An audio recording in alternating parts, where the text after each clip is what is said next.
Ramdam na raw ng ilang magsasaka sa Batangas ang epekto ng El Nino sa kanilang mga pananim.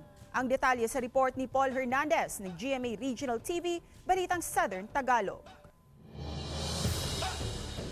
Nakapag-harvest pa ng mga panindang kamatis ang magsasakang Sinilo sa Barangay Malainin, Ibaan, Batangas. Malaking bagay dahil kung aabutan pa raw ng matinding init, baka masira ang mga bunga. Ang ilang pananim kasi apektado na ng init na nararanasan. Nanunuyo na ang mga dahon. Nababahala na si Mang Nilo sa patindi ng patindi pang init. Hindi sa hitsura ng pananim, hindi naman siya nasariwa, parang lalong natutuyo galing nga ng init.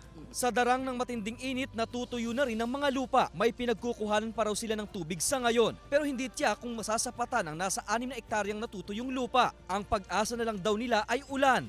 Hindi naman kami pwedeng tumanim ng tuyo. Ba't tatanim ka ng tuyo? Tatanim ka ng mga Marso.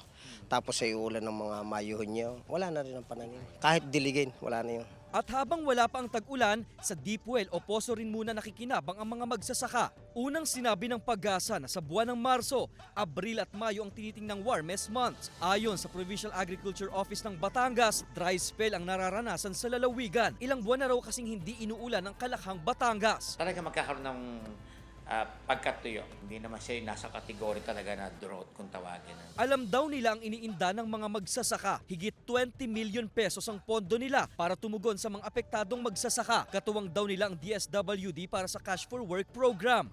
Paggagawa mo ng mini dam o paghakot ng tubig, kung saan ang magandang source, pag-identify, pag-iipon, yun yung mga activities na kinakailangan nilang gawin. May handa na ring ayuda ang pamahalaang panlalawigan sa mga lubos na masasapul ng El Nino. Bukas ang tanggapan para tumugon sa problema ng mga magsasaka.